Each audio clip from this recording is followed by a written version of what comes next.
Bon, à l'IRDA, on est à Saint-Bruno-de-Montarville, on a des belles installations. On a un beau verger qui est carrément dans le parc national du Mont-Saint-Bruno. Alors, à vue d'oiseau, là, on a des maisons ici, on a un beau grand verger de 8 hectares, d'autres maisons ici.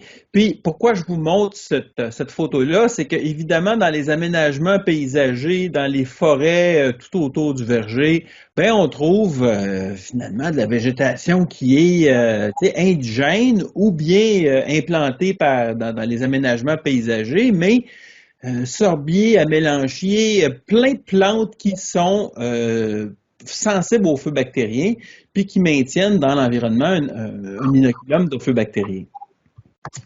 Alors, tu sais, ces résidences-là, tu sais, c'est une nuisance à bien des égards là, en agriculture. Bon, en tout cas, je comprends qu'en Beauce, c'est peut-être pas encore une préoccupation, mais en Montérégie, puis dans les Laurentides, là, des maisons qui jouxtent les vergers. Là, regardez, là, les maisons qui sont ici là, sont vraiment juste à côté du verger. Ça entraîne toutes sortes de contraintes. Hein? On n'a pas besoin de s'étendre là-dessus beaucoup, sauf que si ici, le monsieur, il y a un pommier avec du feu bactérien, ben les probabilités que ça saute dans un verger à côté, c'est plus grand. Donc, c'est un problème qui est quand même réel. Mais le feu bactérien, bon, c'est pas quelque chose qui est nouveau, hein. Je veux dire, moi, depuis que, je veux dire, juste dans ma vie, le nombre d'épidémies auxquelles j'ai survécu, finalement, là, il y en a eu quand même pas mal, là, dont une qui m'a marqué très tôt, là, le verger familial abattu. Là, on se rappelle longtemps de la face de son père qui constate qu'il n'aura pas le choix que de couper un verger. Là. Ça fait mal, puis ça aggrave des souvenirs longtemps. Puis jusqu'en 2016, l'épidémie de feu bactérien, là, celle-là a été dans les médias, à l'Assemblée nationale, partout. Je veux dire, c'était quand même quelque chose. Là, c'est rare que la pomiculture fait les grands titres, puis la télévision et tout ça. Puis là, c'était le cas. Puis, c'est pas quelque chose qui est nouveau, là. Le feu bactérien, ça origine de l'Amérique du Nord. C'est une bactérie qui est dans nos forêts depuis toujours. On l'a identifié. C'est en fait la première maladie bactérienne qui a été identifiée sur des plantes.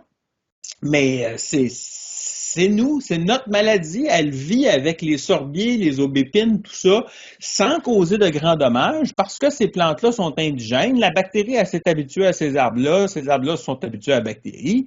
Le problème, c'est que les pommiers, eux autres, ils sont pas indigènes. Alors, les pommiers, on les amène d'Europe. C'est des pommiers qui ont été sélectionnés, mais qui avaient jamais vu le feu bactérien. Fait que tous nos descendants, tous nos cultivars sont soit sensibles ou très sensibles à cette maladie-là. Il y a des variations par cultivar, mais en gros, considérez que tout ce qui est pommier ou poirier, c'est incroyablement sensible par rapport aux arbres qu'on trouve dans la forêt.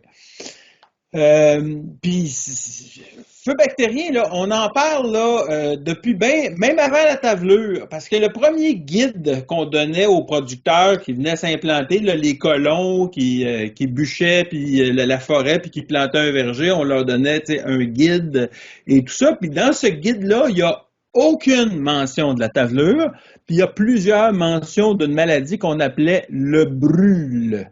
On ne savait pas encore que c'était une bactérie, parce que 1862, puis la bactérie, on l'a su seulement 6 ans plus tard, mais les pères, ils n'étaient pas fous, ils se doutaient bien qu'il y avait un problème, puis là, ils décrivaient ça, le brûle. Fait que si vous avez jamais subi de feu bactérien, je veux dire, je veux pas vous faire peur, mais sachez c'est quoi, parce que ça peut être très méchant. Ça, c'est un verger qui est au Michigan. Là, c'était de la Gala sur M9 parce que ça a été bûché. Quand ça part, ça peut partir très vite. Puis, bon, là, je veux dire, c'est pas tous les ans des catastrophes comme ça, mais il reste qu'on fait à peu près tout ce qu'il faut pour que les problèmes augmentent. Alors, pourquoi les problèmes augmentent? Ben, à mesure qu'on passe de pommiers, disons, standards à des pommiers nains, Les branches sont plus courtes, fait que la bactérie, elle a très peu de distance à parcourir pour atteindre la tige centrale, descendre aux racines et tuer l'arbre. Fait que les pommiers nains, dès qu'on parle de pommiers nains, on parle de sensibilité accrue. Pour juste empirer le problème, le porte-greffe, là, ce qui permet à l'arbre d'être nain, on utilise des porte-greffes qui sont immensément sensibles. Il y en a qui sont résistants, mais dès que vous êtes dans le M9, Cépilane, tout ça, c'est tous des porte-greffes qui sont très sensibles. Tous nos cultivars sont sensibles je veux dire, ceux qui veulent vraiment s'attirer des troubles encore plus, ils commandent des arbres aux États-Unis, puis là, ces arbres-là, ils arrivent avec même de la résistance aux antibiotiques qu'on utilise pour lutter contre cette maladie-là. Fait que vraiment, puis ça, c'est un problème qui est croissant. De plus en plus, les gens achètent des arbres aux États, et ce n'est qu'une question de temps avant que au Québec, on a des vrais problèmes de résistance à la streptomycine, et je vous fais la promesse que les problèmes de résistance vont venir parce qu'on importe des arbres des Américains. On implante un arbre, on veut qu'il pousse vite, fait qu'on va le pousser de toutes les façons, là, mauvais jeu de mots, mais avec de l'engrais, etc., on veut que ça pousse. Plus un arbre pousse rapidement, plus il est sensible au feu bactérien. Cette bactérie-là fait à peu près rien sur des arbres là, qui poussent lentement. On a des changements climatiques. Il y a des périodes préflorales et florales qui sont plus longues. Donc, il y a eu des modèles qui ont été faits. Là, puis en gros, c'est pas un effet qui est majeur, mais tranquillement, pas vite, on aggrave nos problèmes. Alors, les vergers puis le climat changent, puis tous ces facteurs-là, là, sauf le climat, là, mais moi, je fais toujours la blague que les horticulteurs, ils font tout pour que je garde ma job, parce que on pourrait pas designer un système plus parfait pour obtenir du feu bactérien. Je veux dire, je les trouve très créatifs, là, parce qu'ils sont, c'est ça. Alors, on continue à parler de feu bactérien, on va en parler longtemps. Alors, on a des bactéries dans le voisinage. Veut pas, cette bactérie-là, elle est partout dans nos forêts. Puis, à un moment donné, ça explose. Alors, ça explose comment? Ça prend des fleurs. Alors, la bactérie, elle préfère rentrer dans le pommier par les fleurs. Ça prend des conditions de chaleur. Et ça prend une légère humectation. Pas de la pluie comme la tavelure, mais juste une légère humectation. Un cultivar sensible, boum, c'est parti. Alors, les pommiers puis les poiriers, comme je vous disais, ce sont ce qu'on cultive, mais ça sort de la forêt. À peu près toutes, il y a une grande sélection de rosacées, là, parmi, là, je veux dire, c'est des noms de botaniques qui sont compliqués, là, mais en gros, des arbres que vous connaissez, là. Aubépine, mélanchier, sorbier, c'est très sensible. Vous allez peut-être voir du feu bactérien sur framboise, mais c'est pas tout à fait, il y a une subtilité entre les deux, là, ce qui fait que ça saute moins bien d'un à l'autre. Les chancres, ils vivent sur ces arbres en forêt-là. Ça prend pas beaucoup de chancre pour assurer la survie de la bactérie. Mais après ça, s'il y en a un à l'hectare dans un verger, ça peut sauter rapidement. Ça peut passer de incognito à boum, tous les ingrédients sont là puis ça explose. Alors, est-ce que ça vient de votre pépinière ou est-ce que ça vient de la forêt? La bactérie est présente en forêt. Vos pépinières, ils se font tout le temps blâmer. Ah, les arbres arrivent avec du feu bactérien. Je pense que les deux sont partiellement responsables, si on veut. Là. Alors, c'est ça.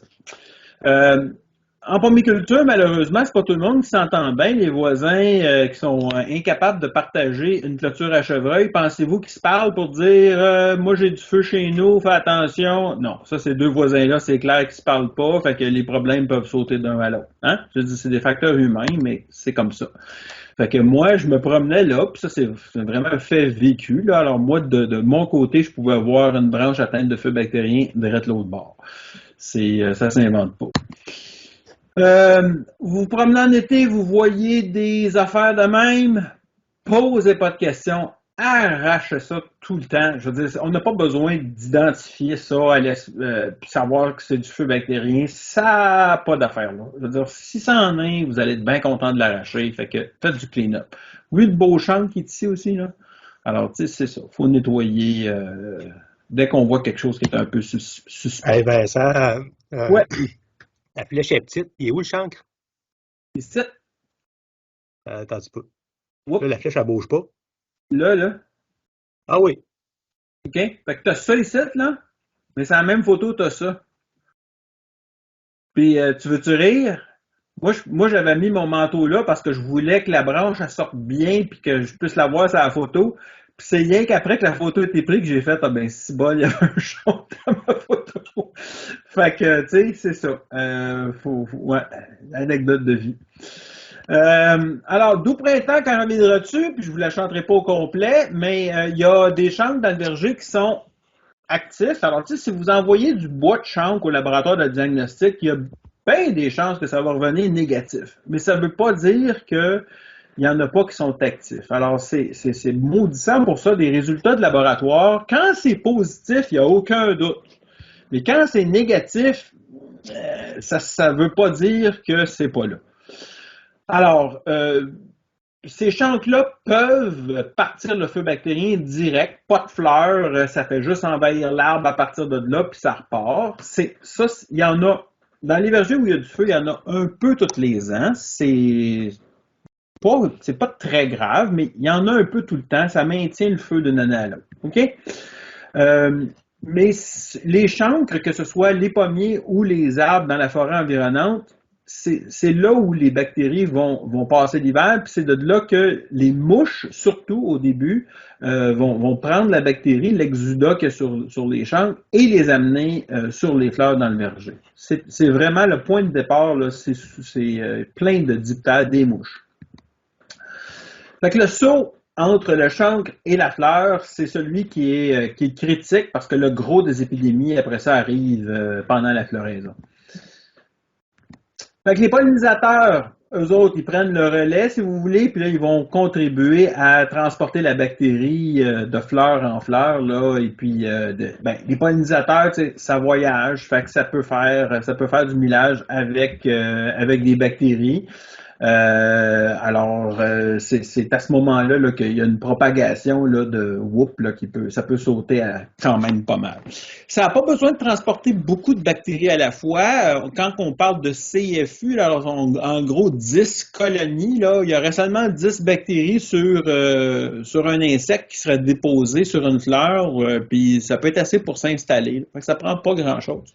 Mais ça prend tout de même un paquet d'ingrédients tout en même temps. C'est-à-dire des fleurs qui sont jeunes, qui sont récemment écloses, un pollinisateur qui arrive avec quelques bactéries, de la chaleur, de la mouillure, puis là, tu vas avoir du feu. Si tu n'as pas tout ça à la fois, les risques sont faibles. Alors, pendant la floraison, on part tout le temps avec un verger qui est propre. Une fleur qui ouvre, elle n'a jamais de bactéries. Ça prend un pollinisateur pour amener des bactéries. Mais vous savez comment ça se passe. Il y a une fleur, puis là, tout d'un coup, là, juste un instant, j'avais une slide de plus dans cette version-là. Je m'en attendais pas à celle-là. OK. Alors, l'abeille, c'est celle qui va nous amener, on va louer des ruches. Ces abeilles-là, ils vont transporter des bactéries, et puis c'est comme ça. C'est un facteur qu'on doit simplement accepter. Alors, les abeilles vont amener les bactéries sur la petite surface qui est là, qu'on appelle les stigmates, puis c'est là que les bactéries vont se multiplier. Pas beaucoup ailleurs, surtout là. Alors, on part avec une petite population de 10. On peut obtenir une population de 1 million de bactéries en 3 jours. Jusque-là, il n'y a pas de maladie. C'est correct. C'est pas encore le problème. Le problème vient quand il y a de la rosée ou de la pluie. Puis là, les bactéries sont transportées des stigmates jusque dans le fond de la corolle de la fleur. Là où finalement le nectar est produit, puis là c'est par les nectaires, l'organe qui fait le nectar, que la bactérie elle va rentrer dans l'arbre. C'est pas pendant qu'elle est ici. Pendant qu'elle est ici, il peut y en avoir 1 million, puis c'est pas grave. Voilà. Alors, le risque, lui, va progresser en cours de saison parce qu'évidemment, il y a un paquet de fleurs qui ouvrent et donc ça fait toutes sortes d'endroits où est-ce que les bactéries peuvent s'installer. Mais il y a un facteur qui joue, c'est que les fleurs qui sont ouvertes depuis plus que 4 jours, ils deviennent à peu près résistantes. Fait que c'est tout le temps une histoire de nouvelles fleurs qui ouvrent. Fait que quand on va parler du modèle tout à l'heure, c'est tout le temps, on parle de fleurs en éclosion. Hein? La fleur les pétales commencent à ouvrir, elle, c'est son premier jour d'éclosion. Là, on va calculer des populations bactériennes sur ces fleurs-là. Les plus vieilles, ben, quand ben même il y aurait un paquet de bactéries dessus, ça aide à se propager, mais c'est pas par là que l'arbre va être infecté. Les Américains insistent beaucoup sur les fleurs tardives, ils appellent ça les rat tail bloom, ils mesurent des populations de bactéries qui sont immenses là-dessus. Puis, je ne veux pas les contredire, c'est vrai qu'on mesure des grandes quantités de bactéries parfois sur ces fleurs-là, mais c'est pas elle qui va infecter, c'est quand elle va ouvrir à côté, puis qu'elle va être jeune, là, elle va bénéficier de ces grosses populations-là. C'est tout le temps une histoire de fleurs jeunes, jamais de fleurs vieilles. Vincent? Oui, j'avais juste une petite question. Ouais, c'est ça, parce qu'on a eu la situation justement, là, on a eu une situation d'infection hier pour les fleurs qui étaient ouvertes vendredi dernier. Puis c'est ça, la question que j'avais, là, c'est dans tes images, là, c'est comme ton bouton quand il commence à ouvrir, hein? Vraiment très, très. Faut qu'elle ouvre dans la journée pour être infectée. Probablement que celle-là ici, là, tu sais, là, que le pétale encore rosé, que tu regardes que tes anthères, là, les organes mâles sont pas encore déployés, là, tu sais, tu vois que c'est très, très, très juvénile, là, c'est à ce moment-là que nous, on dit, là, c'est le premier jour d'éclosion. C'est ça, fait qu'elle a ouvert celle-là dans la journée, là, normalement. Exact. OK. C'est ce que je voulais valider parce que c'est tout à ça un message qu'on a, mais là, c'est pas pire, c'était les premières fleurs, mais quand il y en a plus, ça devient un peu plus un casse-tête à un moment donné. Mais tu sais, on se fait l'œil, hein, on regarde de quoi ça a l'air, là, les anthères, puis on voit que les petits stigmates, ils viennent bruns sur les vieilles feuilles, sur les vieilles fleurs. Fait que quand les petits stigmates, là, tu sais, j'avais ça, là, comme photo, là, quand ça vire brun, là, les bactéries, là, ils sont là, mais la fleur est rendue plus vieille, là, déjà, là. Okay, même si elle est ouverte, la bactérie a moins de portes d'entrée. Moins de portes d'entrée, ouais, elle va avoir moins de chances. Et puis, on a essayé autant comme autant d'inoculer des fleurs un peu plus âgées, là. Et puis, c'est vraiment fascinant comment ils deviennent quand même pas mal résistantes. C'est vraiment ouais, intéressant à voir. Alors, où est-ce qu'on est? Alors là, quand on a notre infection, la bactérie est rentrée, là, vous pouvez voir des gouttes d'exudat comme ça. Si vous voyez quelque chose qui ressemble à ça, puis des fois, ça va être orange, rouge, c'est pas de la rosée. Dès que vous voyez quelque chose qui ressemble à ça, c'est que c'est infecté. Hein? Puis là, je veux dire, la pomme, elle peut avoir de l'allure. Il n'y a pas de brunissement encore. Il n'y a rien qui pourrait laisser croire que ça, c'est malade. Mais ça, là, c'est le signe que la bactérie est rentrée. Après, vous allez voir le fameux crochet comme ça, là, la branche qui flétrit, des couleurs de même, là, comme du orange, là, puis des gouttes orange comme ça. Là. Pas besoin d'un laboratoire, c'est tout le temps la bactérie du feu bactérien qui fait ça. La photo classique dans les livres, en fait, est comme moins distincte parce qu'il n'y a pas d'exudat, puis il y a d'autres choses qui, des fois, vont donner une tige qui retourne de même un peu. Là. Je pense que j'ai des photos un peu plus loin, là, des affaires qui peuvent nous confondre. Là. Mais dès que vous voyez des gouttes, là, il n'y a pas de doute. Ça peut être lettre, hein? Alors, une belle pomme là, qui est pleine d'exudat, là, puis qui est en train de pourrir dans l'arbre, là, puis des pommiers qui sont... qui meurent dans la saison. Là, c'est pas l'automne, là, c'est juste une question de ces arbres-là. Ils ont changé de couleur. T'sais, on voit c'est le début de l'automne, mais ces arbres-là, ils auraient dû être vert, mais là, ils n'existent plus. Ils ont été arrachés. Alors, la prédiction de l'infection des fleurs, il y a le modèle RIMPRO, c'est pas le premier. Hein, il y a eu toutes sortes de modèles qui ont été créés. Celui qui est peut-être le plus connu à l'échelle mondiale, c'est encore Mary Blight. Tous les modèles, incluant RIMPRO, ont le défaut de prévoir du feu trop souvent. Alors, on va avoir une ligne d'infection, puis malheureusement, c'est pas toujours vrai. Hein? Alors, il y a toutes sortes de raisons. Ce serait bien long à expliquer là, pourquoi nos modèles sont un petit peu trop nerveux, mais c'est comme ça, puis on peut difficilement corriger ça actuellement.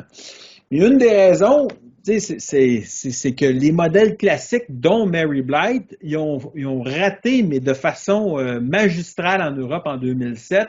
Alors, si à ce moment-là, en Europe, on utilisait Mary Blight. Et il y a eu une infection monstre qui n'était pas prédite. Alors là, c'est ce qu'on appelle un faux négatif. Puis là, c'était comme les Américains The War. C'est là que RimPro a été créé pour s'assurer que ce genre d'événements-là ne se reproduisent plus. Mais c'est ça. Alors, c'est le pire scénario. Imaginez-vous, là, les gens font confiance à quelque chose, puis il y a du feu pareil. Les gens n'étaient pas de bonne humeur. Mais le principe de précaution, comme ça, d'avoir un modèle qui va ramasser les événements un peu plus rares, ça a la conséquence que, tu sais, votre conseiller pomicole, il va être nerveux aussi, puis il va dire « Ah, c'est sur le bord d'être une infection! » Puis là, il va se mettre à crier au feu. Et c'est sûr, c'est normal, mettez-vous dans ses souliers. S'il rate une prédiction, vous allez le chicaner. Fait que c'est pas évident de prédire juste les événements qui vont donner vraiment une infection de feu. Qu'est-ce que ça fait crier au feu?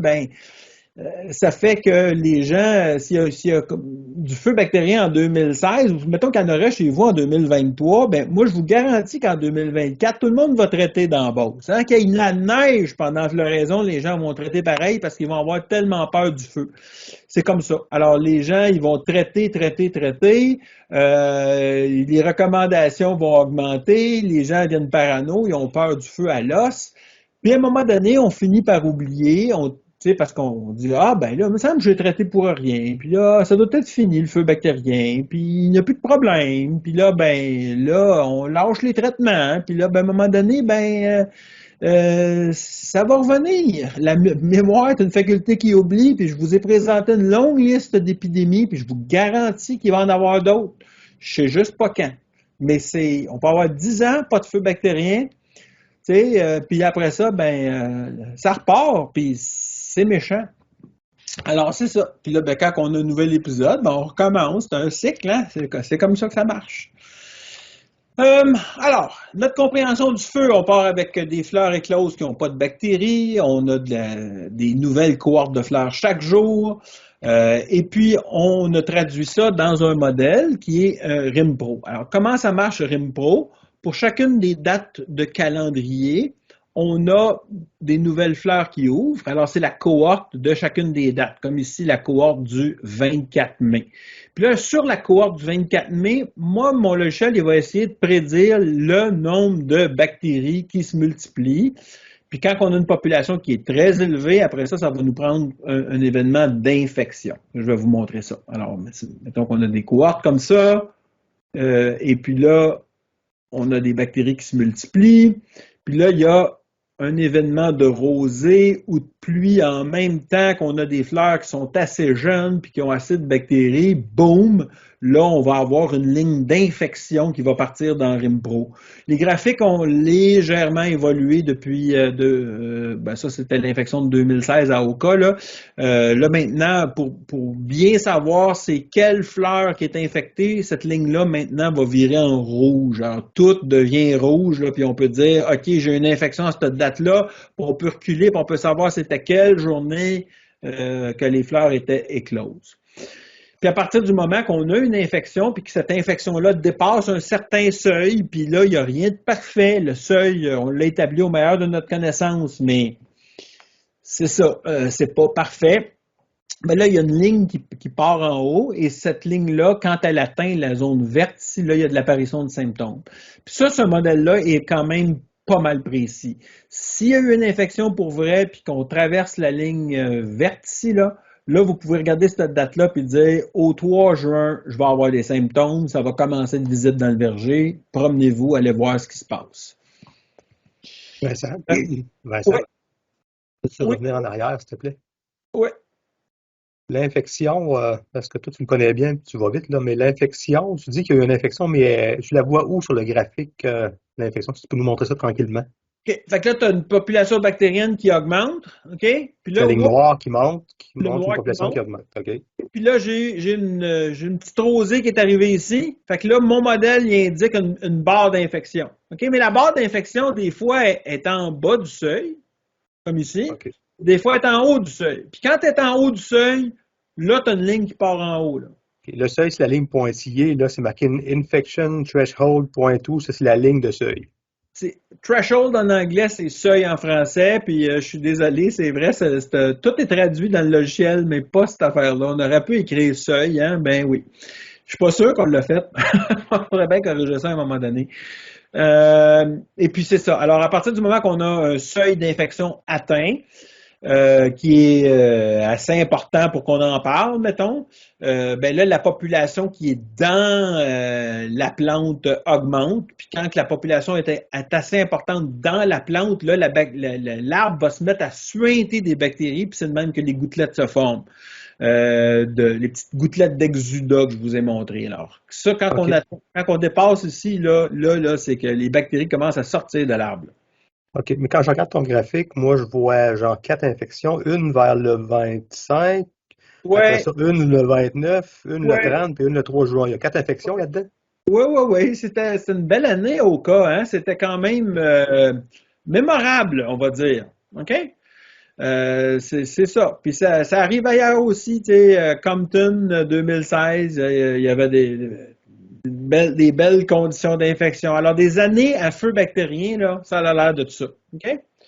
Mais après ça, vous avez des années où est-ce que, tu sais, Rougemont 2016, pour toutes sortes de circonstances, c'était pas mal moins intense. Puis le modèle, il y avait pas mal moins d'événements aussi.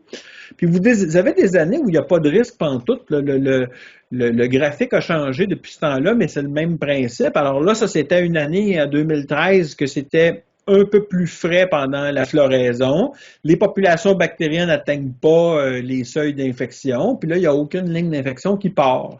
Le modèle a changé un peu, mais pas tant que ça. C'est surtout la représentation graphique qui a changé. Mais en 2016, à Oka, tu sais, quand on dit quand ça va mal, tout va mal, là, le gros problème, c'est qu'il y a eu une période de rosée qui n'a jamais été enregistrée par la station météo.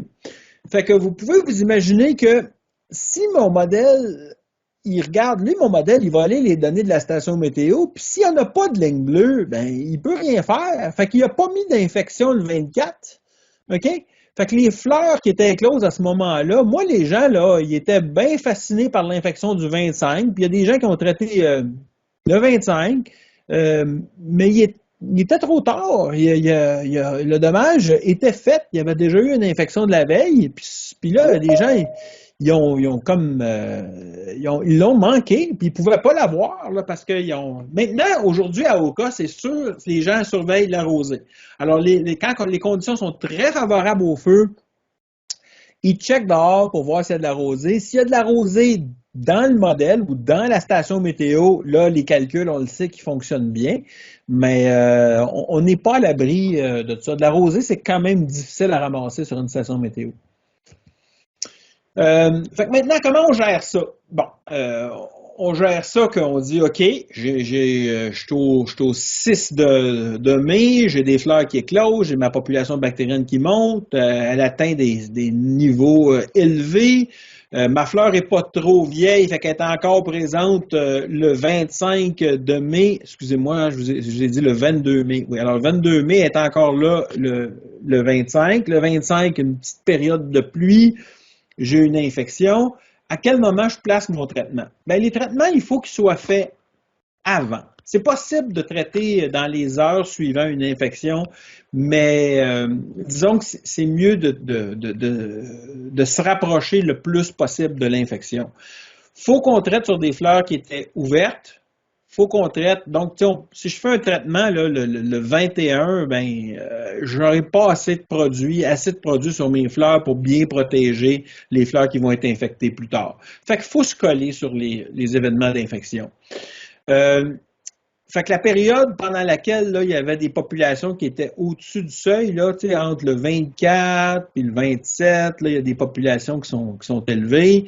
Les gens qui ont fait une streptomycine, qui est un antibiotique qui est homologué en pomiculture pour lutter contre le feu, les gens qui l'ont fait le 25, juste après l'infection en soirée, eux autres, il n'y avait pas de problème, tant que la dose est suffisante. Alors, les gens qui coupent la dose, là, qui regardent l'étiquette, puis qui essayent de l'interpréter, puis qui mettent 600 grammes à l'hectare, quand la pleine dose, c'est 1,8 kg à l'hectare, ils vont avoir des surprises. À 1 kg, on s'en tire relativement bien, mais étirez pas l'élastique sur le temps que vous prenez avant de faire votre traitement.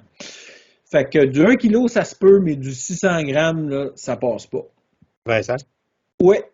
Tantôt, tu as montré un graphique. Là, je te disais, je vois 4 infections sur le graphique. Faut-tu faire 4 traitements? Non, c'est ça. On a moyen de ramasser plus qu'une infection avec un seul traitement. Puis c'est ça que je vais vous... je veux dire, ici, là, je pense que j'ai... Moi, j'ai enlevé des slides tout à l'heure parce qu'il y en avait trop, là. Mais en gros, ce que tu vas faire, c'est que, mettons que tu aurais eu des infections associées aux fleurs du 22, aux fleurs du 23, aux fleurs du 24, OK? Que là, tu as plein d'infections, mettons, là, qui arriveraient ici, là. Mais là, tu as fait ton traitement ici. Toutes les fleurs ouvertes, 22, 23, 24, 25, tu les as toutes ramassées. Fait que quand bien même la fleur du 25 a fini par faire une infection ici plus loin, plus tard, là, elle est déjà traitée. Est-ce que ça te va comme explication? Très bien. Mais je pense qu'il faut comprendre que les fleurs ouvertes, c'est les lignes, là. Tu sais, toi, tu as descendu ta barre rouge, tu as descendu verticale, puis elle a croisé 1, 2, 3, 4 lignes, donc c'est 4 dates d'ouverture de fleurs. 4 lignes noires. C'est ça. Au traitement, ici, là, il a protégé 4 dates d'ouverture de fleurs. C'est bon. Fait que j'ai une infection, là, mettons, qui se déclarerait plus tard, là, qui n'est même pas sur mon graphique, là, un peu plus tard, mettons le 28, 3 jours après, ton traitement, il est encore bon. Mais des fois, c'est plus collé que ça, des traitements. Ça peut être, tu sais, dans des cas graves, là, un traitement aux 2 jours, ça se peut. Je sais que dans les Laurentides, ils viennent fous, là, puis des fois, ils font des recommandations chaque jour, là, mais ça n'a aucun sens. OK, on va se le dire entre nous, là. C'est des prédictions de feux bactériens et des traitements à toutes les 24 heures, là, ça n'a pas de sens. Le plus serré qu'on a réussi à faire dans un simulateur, là, vraiment dans l'ordinateur, dans la vraie vie, là, c'est aux 2 jours, c'est déjà beaucoup. Mais on a déjà réussi, en théorie, à descendre que ça prenait un traitement aux 36 heures. 1 jour et demi. Mais ça n'arrive pas dans la vraie vie. Fait qu'un traitement aux 48 heures, quand les conditions sont toutes à côté, c'est quand même un maximum. Oui, c'est ça, j'avais une question là-dessus, c'est qu'on parle de casimine streptomycine, on dit que de faire de 24 à 48 heures avant une infection, fait 48 heures, t'es correct là, de 2 jours. C'est ça. Une fréquence de traitement, quelqu'un qui traite plus souvent qu'aux 2 jours, là, c'est excessif. Là. C'est vraiment excessif. Alors voilà. Autre question. Là, on parle de placer un traitement antibiotique conventionnel, là, streptomycine, casumine. Est-ce que tu vas parler plus loin de Blossom Protect? Comme ce slide-ci. OK, ça s'en vient, c'est bon. C'est en bio, Blossom Protect, fait que pour les gens bio. Là. J'allais poser la question, je ne sais pas s'il y a des gens qui ont des marchés, mettons, on va dire, sensibles à l'utilisation d'antibiotiques. Parce que ça se peut, hein, c'est pas juste une question d'être bio ou pas bio. Si vous vendez vos pommes à un kiosque ou peu importe, je ne sais pas, c'est l'acheteur a toujours raison. Hein? Même quand il a tort, l'acheteur a toujours raison. Alors, si votre acheteur n'aime pas ça, l'idée que vos arbres ont été traités aux antibiotiques, il y a une solution qui est d'éviter la streptomycine pendant la floraison puis d'utiliser le Blossom Protect. Bien souvent, les solutions bio sont moins efficaces. Dans le cas du Blossom Protect, on est vraiment chanceux. C'est un excellent produit, mais il faut l'utiliser au bon moment. Si vous utilisez le Blossom Protect le jour de l'infection, vous allez rater votre coup complètement. Le Blossom Protect, il faut qu'il soit présent sur les fleurs 24 heures là, avant l'infection. Sinon, ça ne marchera pas. OK? Alors, une infection, là, ici, sur mon graphique, j'ai mis une petite ligne bleue parce que c'est ma fameuse rosée de 6 heures le matin, le 24 de mai 2016. Là. Fait que là, j'ai rajouté de la rosée avec une petite flèche. Fait que là, vous pouvez imaginer que là, il y a une infection là. OK? Alors, à Oka, cette année-là, les gens qui ont traité par malchance ou par pure coïncidence, les gens qui ont fait du Blossom Protect la veille à 9 h le matin, ils étaient corrects. Malgré la catastrophe de 2016, un traitement bien placé de Blossom Protect la veille les a sauvés. Alors, il n'y a pas de doute que le Blossom Protect, ça marche vraiment très bien. Mais pas moins que ça, par exemple. Vous auriez fait le même traitement en soirée, ça aurait été un échec. C'est une promesse. Parce qu'on les a, les cas de figure. Là, les gens qui ont fait des traitements plus tard à Oka, c'était des catastrophes. Alors, ce traitement-là doit être placé, laissé. C'est une levure. Le Blossom Protect, c'est une levure. Il faut que la levure elle ait le temps de s'installer. Faut que la plante, parce que la plante, elle va, la fleur, elle va aussi... il y a quelque chose qui s'appelle des mécanismes de défense. Okay? Alors, quand la levure est appliquée, les mécanismes de défense de la plante sont activés, puis ça contribue à protéger la plante. Alors ça, il faut que tout ça, ça soit en place. Fait qu'il faut que la levure s'installe, il faut que les mécanismes de défense de la plante soient activés. Fait que ça prend un 24 heures. C'est ça. Alors, parce que il faut suivre les cohortes de fleurs, puis il y a d'autres infections qui s'en viennent, ben, tu sais, l'infection du 25 en soirée, elle, tu sais, si vous avez traité votre Blossom Protect trop tôt, puis que les fleurs qui ont contribué à cette infection-là n'étaient pas tout à fait ouvertes, ça prend un autre traitement. Il faut que vous vous assuriez que les fleurs soient ouvertes, les fleurs qui sont à infecter soient ouvertes et soient traitées au moins 24 heures en avance. Ce qui fait que des traitements de Blossom Protect, ça se peut qu'il y en ait un, on va dire, il y en a eu un le 23, puis il y en a eu un le 24 en soirée. Entre les deux, il y a 36 heures. Ça se peut. C'est plus difficile à bien placer du Blossom Protect que de la streptomycine. On ne va pas se le cacher, là. Le streptomycine a des avantages par rapport au Blossom Protect. Mais là, on parle d'une saison absolument exceptionnelle, une gravité d'infection comme on n'a jamais vu. Dans la plupart des cas, du Blossom Protect aux 48 heures, ça aurait fait la job. Vincent, n'hésitez pas tout le monde à poser des questions si vous n'êtes pas sûr de comprendre ce qui se dit là. C'est l'occasion de poser vos questions. Là, moi, je ne vais pas le main lever. Mais là, tu viens de dire que le Blossom Protect, il faut le placer 24 heures avant l'infection. Après ça, c'est trop tard. 2016, c'est le minimum absolu. C'est bon. S'il est placé 36 heures avant l'infection, c'est bon aussi, mais on protège un petit peu moins de fleurs. C'est ça, exactement. Alors, tu peux être malchanceux puis qu'il y ait des fleurs qui se sont ouvertes après ton traitement. C'est ça. C'est pour ça qu'il faut regarder attentivement l'éclosion de ces fleurs, savoir à quel moment il y a eu des éclosions importantes, puis dire tu sais, chez vous, là, tout va jouer, là, je sais pas, moi, le 27 de mai, là. Puis des fois, c'est du popcorn, les fleurs, là. 80% des fleurs s'ouvrent une même journée, ça se peut.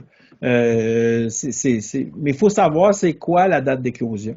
OK. Puis maintenant, la streptomycine, elle, peux-tu répéter? Là, c'est pas 24 heures avant, on a plus de latitude. Peux-tu le répéter encore? Oh, tant que la fleur est ouverte, puis jusqu'à 24 heures, mettons, si vous utilisez une dose assez élevée, là, plus que vous retardez, plus qu'il faudrait craquer la dose, mettons, là. Mais le jour même de l'infection, il n'y a aucun problème. Et 24 heures après? Jusqu'à 24 heures après, mais tu sais, là, ça s'appelle jouer avec le feu. OK. Donc, la latitude qu'on a de plus avec la streptomycine, c'est qu'on a à peu près le 24 heures avant, mais on peut aller au moins jusqu'au jour de l'infection facilement, là.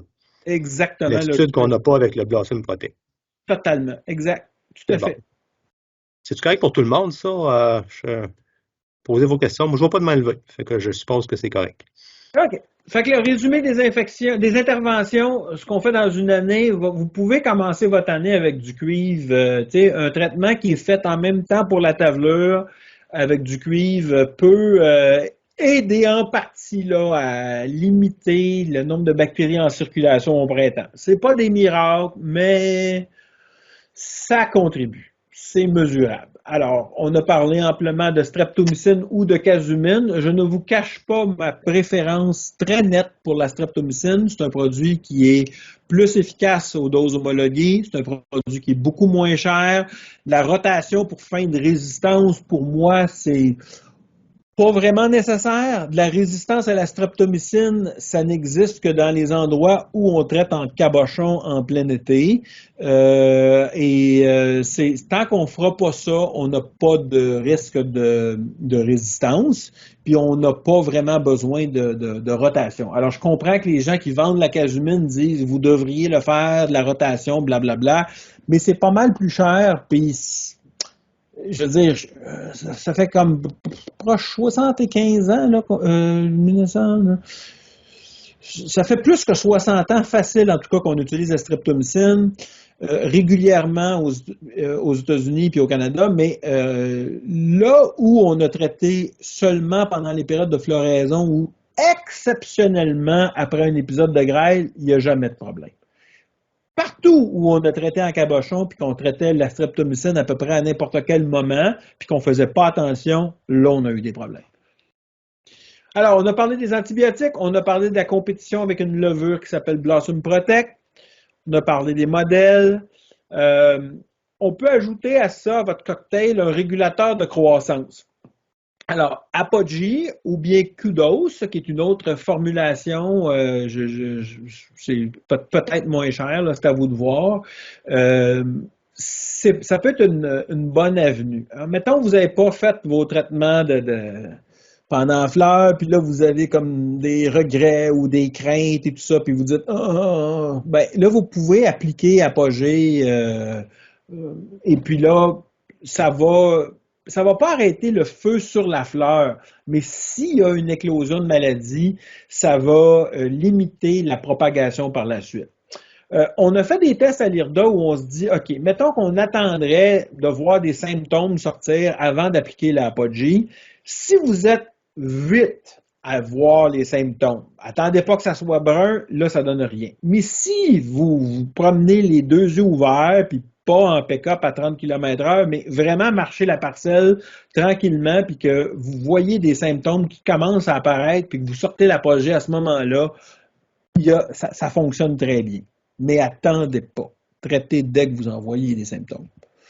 Le retrait des abeilles, c'est con, hein, mais une fois que votre pollinisation est faite, là, vous avez besoin, vous allez éclaircir 95% des fleurs dans votre verger. OK? Fait qu'une fois que vous avez eu une bonne journée de pollinisation dans votre bloc, là, les abeilles deviennent une nuisance. Tout ce qu'elles font après ça, c'est propager des bactéries. Fait qu'une fois que vous avez votre bonne journée de pollinisation, dehors les abeilles, vous n'en avez plus besoin.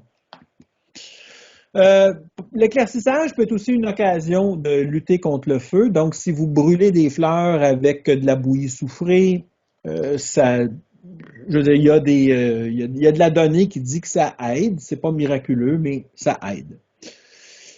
On plante des nouveaux pommiers. On devrait planter des nouveaux pommiers à chaque année. Tu sais, des vergers, ça se remplace. Ne faites pas vos choix de cultivars en fonction du feu bactérien. Ça donne rien. Vous vendez des fruits selon un cultivar. Tant que le marché va être comme ça, plantez ce qui se vend. Puis, à moins... Un jour, on en aura des OGM résistants au feu bactérien. Je veux dire, en fait, ils sont déjà disponibles, là, mais ils sont juste pas vendus. Là, ça sera une autre chose, là, mais en attendant, c'est pas comme ça qu'on peut combattre le feu bactérien.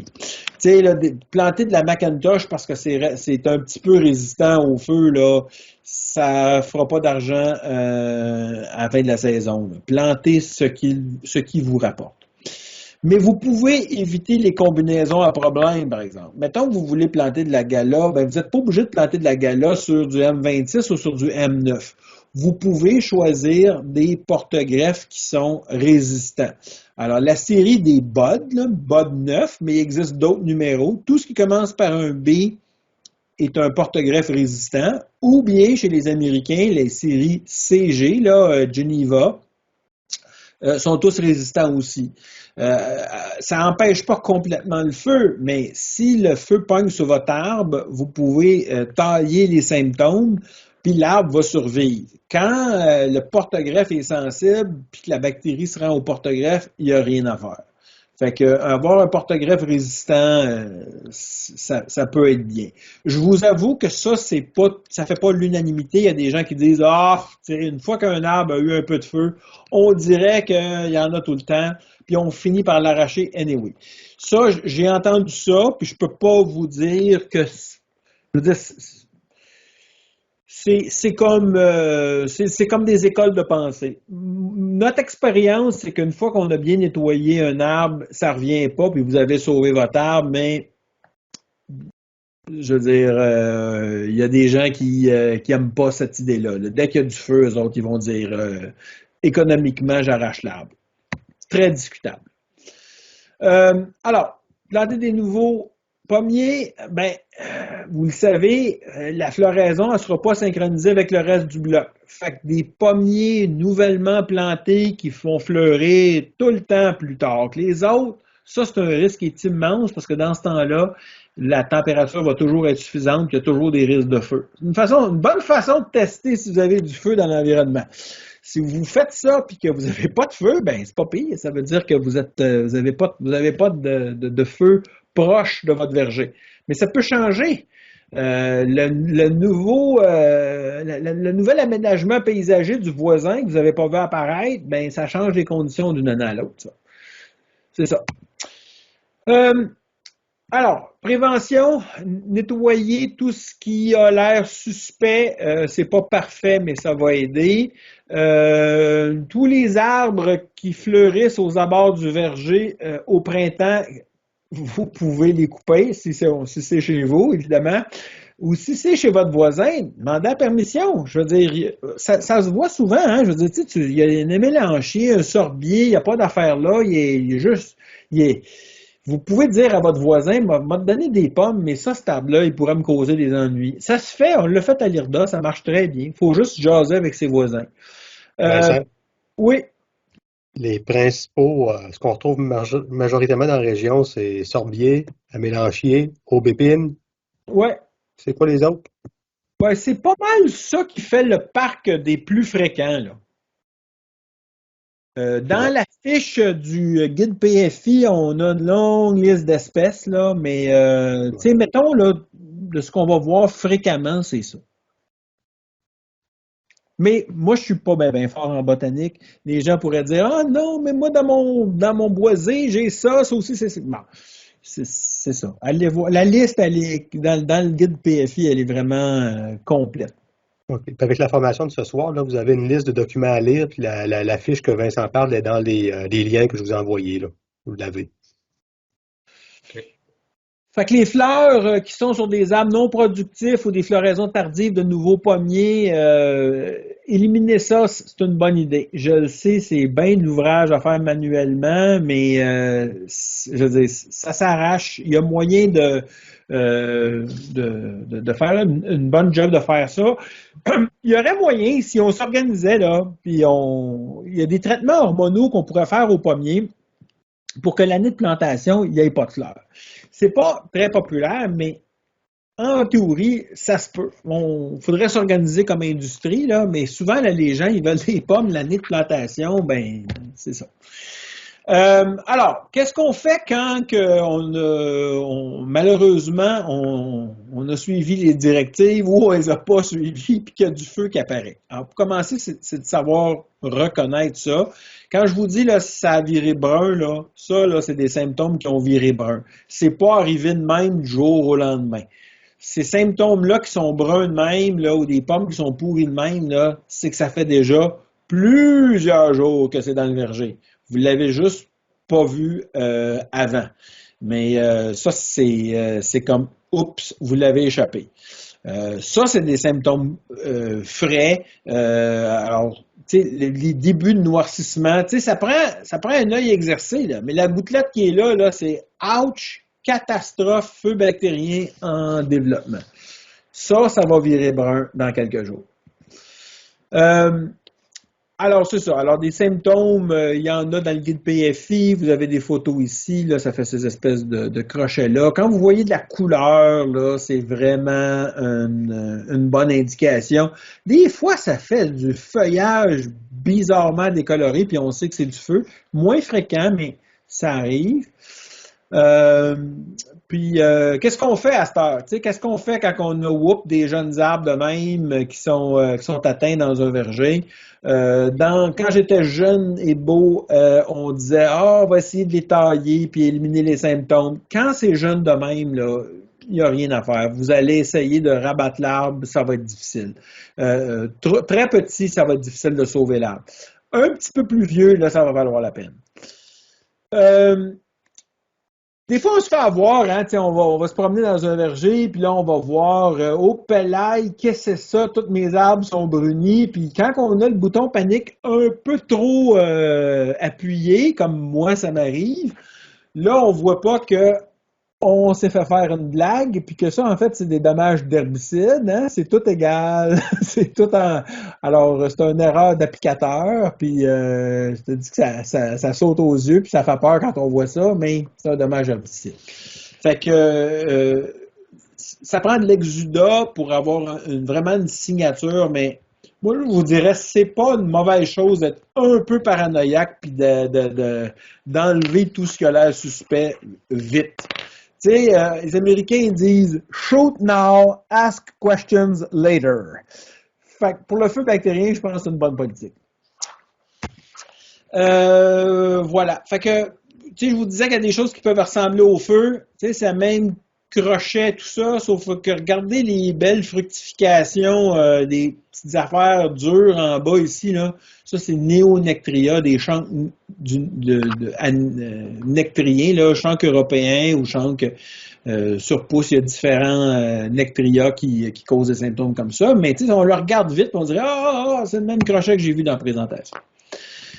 Sur le porte-greffe, quand la bactérie est rentrée dans l'arbre, des fois, c'est pas évident à voir par l'arbre, mais c'est au niveau du pied, là, au niveau du porte-greffe, là, on va voir des pieds bruns.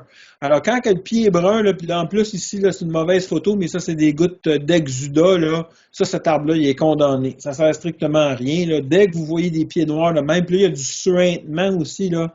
Fini, l'arbre est condamné. Fait que, en tout cas, vous bottez ça, il n'y a rien à faire avec ça. Des fois, l'arbre va changer de couleur prématurément. Là, un arbre de même, là, il n'a pas l'air infecté par du feu, mais il a changé de couleur. Allez voir son porte-greffe. La plupart du temps, le pied va être brun, puis il n'y a rien à faire avec ça.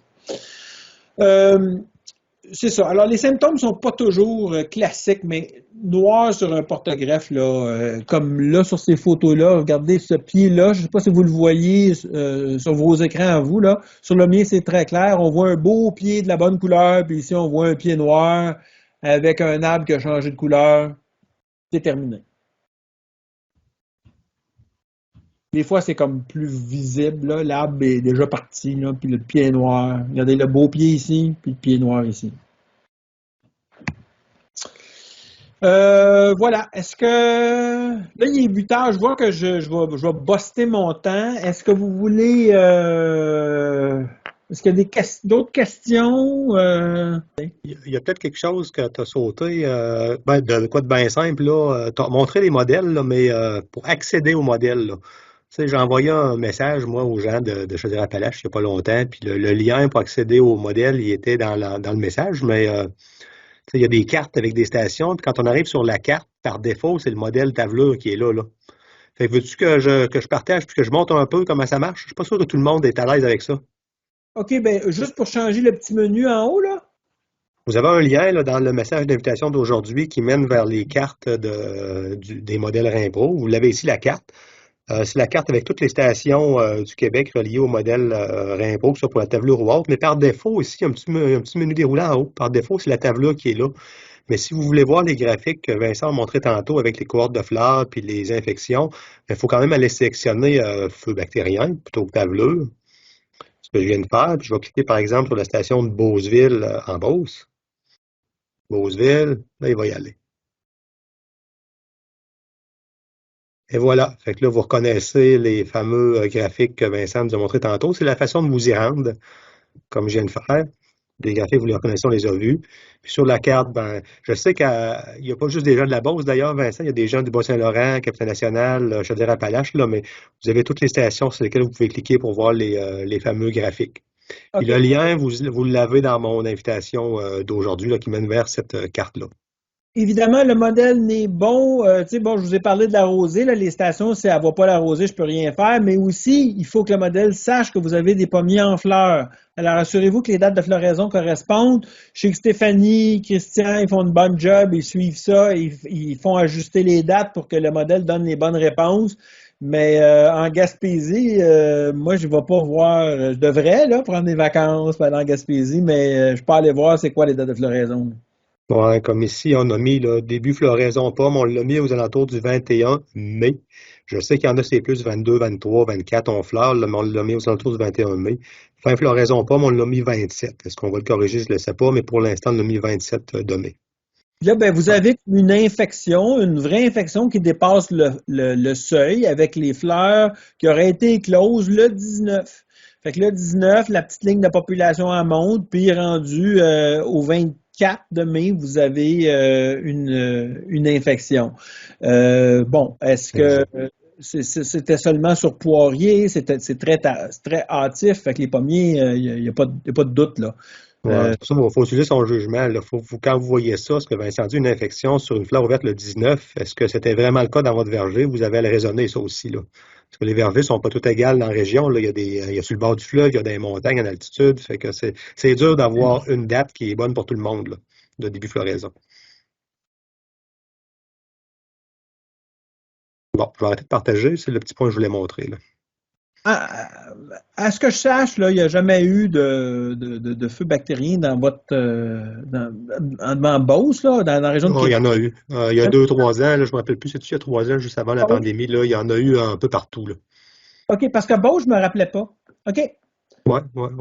Bon, mais ce qui fait que c'est vraiment partout. Tout partout, il y a des pommiers, il va y avoir du feu. Écoute, les pères le disaient en 1862. Là.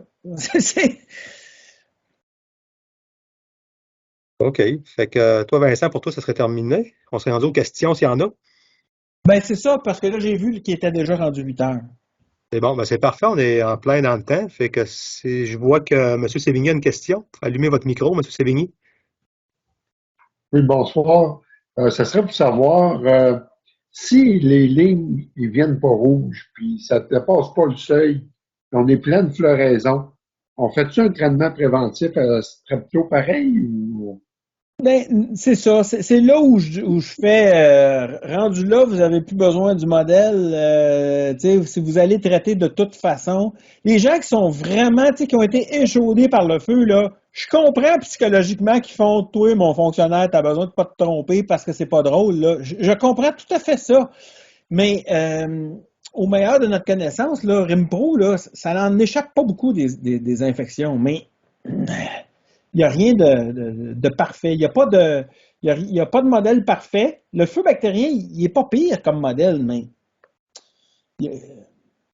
de la gestion de risque. Là. Est-ce que moi, je traiterais dans mon verger si j'ai pas atteint le seuil? Non. Même dans mon verger à moi, je ne traiterais pas. OK? Quand on a validé le modèle, il arrivait même que la première infection de l'année, la première ligne rouge de l'année, elle donnait jamais des vrais symptômes. Ça. Alors, chez moi, avec ce que je sais, je ferais comme la première ligne rouge, je la laisserais passer. Mais s'il y en a deux, par exemple, là, je traiterais. Parfait. Merci beaucoup. Bon, ben, je ne vois pas d'autres questions. Regarde, c'est le temps, profitez-en. Ton 10 secondes. Je ne vois pas de main levée. Fait que, bon, ben, regarde, Vincent, merci beaucoup d'avoir été avec nous. C'était encore une Ouais, fois je super m'endormis. intéressant comme toujours. C'était clair. Non, je pense que c'était clair, là. Moi, j'ai trouvé ça clair. Bon, Moi aussi. Fait que- Puis ça a été enregistré, hein. Si vous voulez, il y a des points que vous voulez réécouter, puis tranquillement, faire pause, le temps de regarder des graphiques, c'est enregistré. Je vais faire un petit montage, puis on va le rendre disponible dans les prochains messages. Là, je vais mettre le lien là, pour accéder à l'enregistrement. Fait que vous allez pouvoir réécouter ça, être reposé, faire pause quand vous voulez. Fait que ça va être encore plus clair après ça. Ça marche? Fait que merci tout le monde d'avoir été là, puis merci Vincent encore. ben, ça Ouais, fait un gros plaisir. merci. Très intéressant. Merci à vous, bonne soirée. Merci tout le monde. Au revoir. Bye bye. Ouais, merci beaucoup encore. Bye bye. Bye.